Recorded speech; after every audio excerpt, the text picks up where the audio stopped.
Hello everyone, this is CJ Novo 992 and today we are back with another brand new video. Today's video we are here as always to break down, react and discuss the latest Rangers game. A Rangers game, by the way, that saw our team go up to Tannadice and do the only thing that mattered, come away with all 3 points. Now, was this performance as polished as some of our previous SPFL appearances so far this season? No, of course it wasn't, but I've got to be honest, ladies and gentlemen, there is something about that 2-1 win up at Tannadice that just gets the plums plumping, because for me, that answers a little question I've had going round in the back of this grey noggin right here. What happens to this Rangers team that's doing so well this season? What happens when they get into the last 10-15 minutes, nippy bum time, say you will, in the SPFL with all the pressure that's there and the opposition is still in the game, because obviously they are at 2-1. What will happen? That is what's been going round my head all season long, and we got that answer today, and the answer was we have learned from previous mistakes in the SPFL. We do not panic, we didn't hurry, we were controlled, calm, and we just defended so damn well, and that's the type of winning performance in the last 15 minutes that separates teams that's good and teams that go ahead and win things. Speaking of winning things, in fact that doesn't even work really, but you know what, cheap plug anyway, if you do enjoy the channel, why not help the channel out by hitting that subscribe button? It's free, doesn't cost you a penny, and we are on a journey towards 55k, so if you could help us out, that'd be greatly appreciated. But terrible transitions and YouTube things to one side, let's get on with the game recap then, shall we? Because we did have an interesting game of football to break down, and I think going into the game it kind of played out the exact way we talked about in yesterday's preview. They were going to come with their 3-5-2, which drops to their 5-4-1 when they're defending, and we're going to have to win those individual battles because there's going to be bodies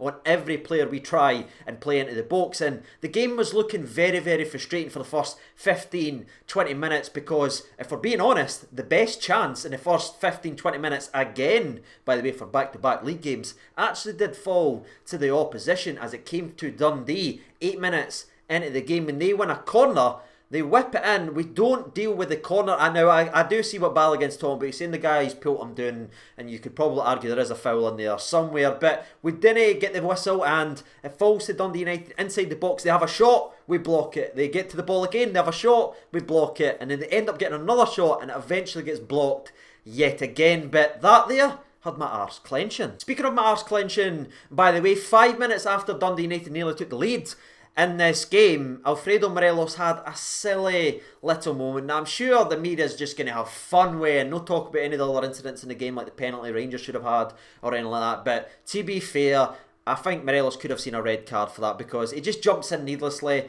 and leaves his arm on the laddie to obviously make contact. I'm not going to sit here and BS it and sugarcoat it, ladies and gentlemen. It was a silly moment from a player who's cut that out of his game and been so well behaved and been selfless for the team. But that time, I think he got a little bit caught up with someone that left a wee bit on him in the last game versus Dundee United. So I think Morelos went out there to even the scores. But again, the way he done it could have went very badly for us. But this game of football shouldn't be remembered for that Morelos incident, even though there's people out there in the media already banging that drum trying to turn that narrative. No, this game should be remembered for the cracking goals that was actually in the game, and it actually goes both ways, by the way. We'll speak about that in a minute, because I want to speak about another magical moment for our skipper Tavernier. Just when you think you've seen it all from Tavernier this season, it goes and rattles one for 30-35 yards out that I didn't even think he's shooting. By the way, see when they're lining up, I'm going, he's going to cross this to Tavernier. A wee fake into Barisic. They've done it at the weekend. On Thursday. They're going to do it again. Then he hit the ball, and honestly, I couldn't process what I just witnessed with my eyes. The whippage, the way it curls, the way it purls, and the way it just goes in to the top bin. I still didn't understand it, and it's about an hour and a half since the goals went in. Frightening free kick. For me, that's his best free kick that I've seen in a Rangers shirt. It's better than the long range effort versus Kilmarnock in his first season in the top flight, and it's better than his championship one versus Hibs as well. I'd go as far, and maybe this is me just being in the moment, but I'd say that is the best free kick I've seen maybe ever. A phenomenal goal from Tavernier that was badly needed from a Rangers perspective in the game, because I think that was maybe our first shot on target. No bad way to kick that off. But just like the game versus Ross County, when we did get that breakthrough after about 20-25 minutes, we started to click into game. We started to create a couple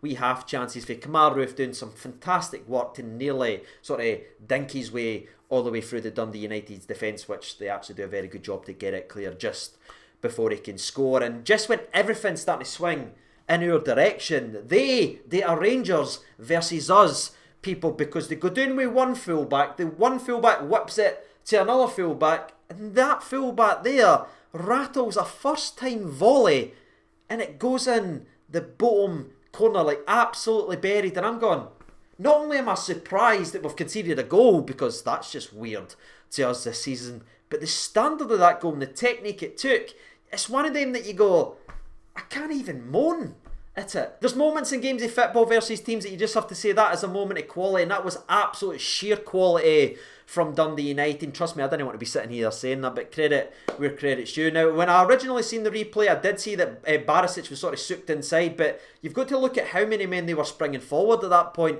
Maybe Glenn Kamara should have been tracking his man or anything like that, so I'm not just going to go absolutely tonto and blame Barisic for that one. He had no clue he was out there. He was outnumbered 2-1, and I'm just going to give credit where credit's due. It's a fantastic finish, and it was 1-1. But you know what's the weirdest thing that I'm still not used to this season? See, when they did come back in the game, I didn't hit the panic button and go, oh no, this is going to be a horrendous day, this is going to be terrible, we're not going to get the win here. I instantly just thought, right, well, we'll go and score another goal, and we nearly did that in the 42nd minute after back-to-back fantastic crosses from Ryan Kent. The first one falls to Tavernier, who's inside the 6-yard box, whose volley is just over the bar, and then another one, literally 60 seconds later, the exact same combination, Tavernier to Ryan Kent. Tav runs inside the 6-yard box, occupies the defender, Kent whips it in, Alfredo is there, 6 yards out, but headers it just over the bar. Even though he's got that new haircut, probably off balance. But thankfully it's no Morelos or Bust anymore for Rangers, because there's another guy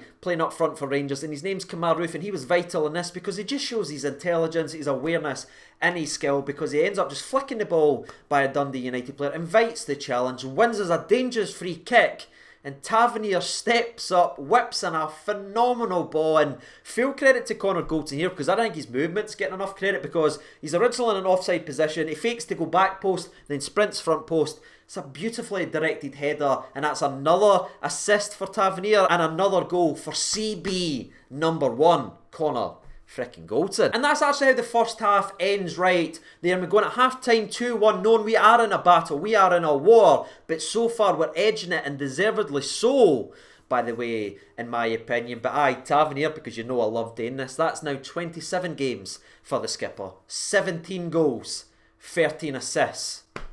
Ronaldo and Messi would be proud of those numbers. In fact, if you actually go and look at it, Tavernier's actually got more goal contributions than the two of them combined. Now, am I saying that Tavernier's the best player in the world? You're damn bloody right, I am. Now, for the first time in a very, very long time, the second half recap doesn't actually feature a goal, but there is some talking points I want to break down before we finish up the game recap, because we should have had a clear Stonewall penalty kick in the 58th minute, which I'm sure will be buried and everything like that, because they want to sensationalise Alfredo. But if we want to break it down, if we want to be fair, it did happen in the game after a fantastic cross comes in to the box. It looks like maybe Connor Golson's going to get to the end of it, maybe no, it doesn't matter, because the defender literally puts him in a rock bottom and drops him on the flare.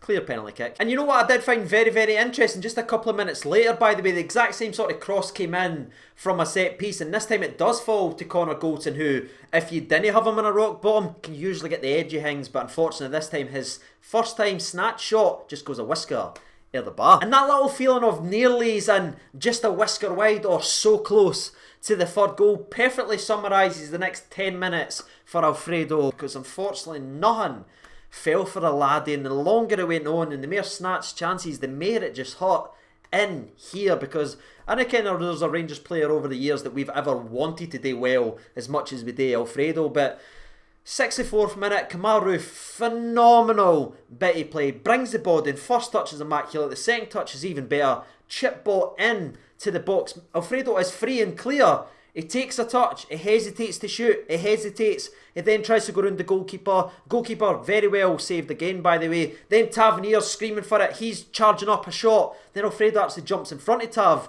and stops Tav for shooting it. And there was other incidences as well where he's whiffing at shots and stuff like that. But honestly, it was just one of the games where you're like, we all want him to score, we all want him to have that moment to get him back to where he can be scoring wise, because to me, I still think he's playing well in the build-up play in certain games, but it just got to the stage where it wasn't happening and we needed to make a change for the team's benefit rather than Alfredo's confidence. And the change eventually was made by Steven Gerrard. Some people could argue that it happened 10-15 minutes too late, but Itten did come on the park, and to be fair to the big lad, he came on with the right attitude and the right mindset and the willingness to run again, because within 40 seconds of him being on, there's a long ball that he doesn't give up on, and he actually rounds the goalkeeper. Now he can't shoot because of the position that he's in, but he's got the awareness to pass back to Scotty Arfield, who tries a first time shot when maybe he could have drove in, but I'm not going to ever question that guy ever. His first time shot ends up getting headed clear off the line, and it's little moments like that. You're talking about a penalty, you're talking about a headed clearance,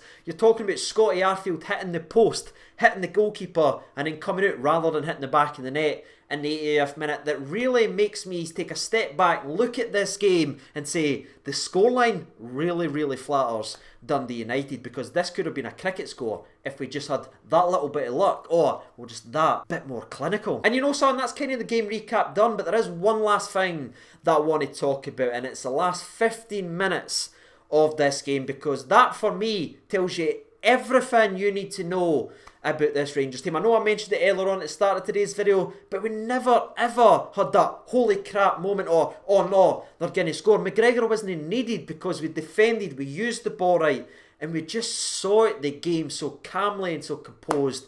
And that's my biggest takeaway. Despite Tav's unrealness, again, despite the incidents that happened in the game, my biggest takeaway is Rangers can win and see games out when it is tight.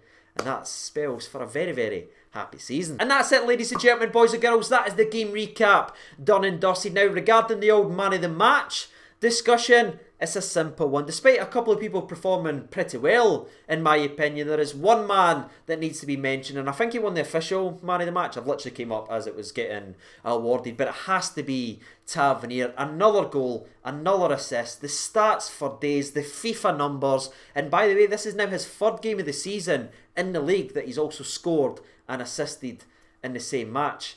It's frightening what the skipper's doing. Truly the best player in Scotland by an absolute mile. And with all that being said, ladies and gentlemen, boys and girls, I'm officially done and dusted with today's video. Now it's time for me to hand the reins over to you guys. So if you're still watching today's video, I'd love to know what your thoughts and opinions are on the game, and I would love to know who stood out to you and who was your man of the match. Dive into the comment section, because that's what it's all about here on the channel. I love seeing the positivity. We've been through some hard times together, so I'd love to see what your thoughts and opinions are after a hard fought but more important 3 points in the old bank. And now all that's left for me today is thank you for taking the time out of your night. Hopefully you do enjoy the rest of this glorious Sunday. Take care of yourselves, everyone. All the best. Thank you for watching, and bye-bye.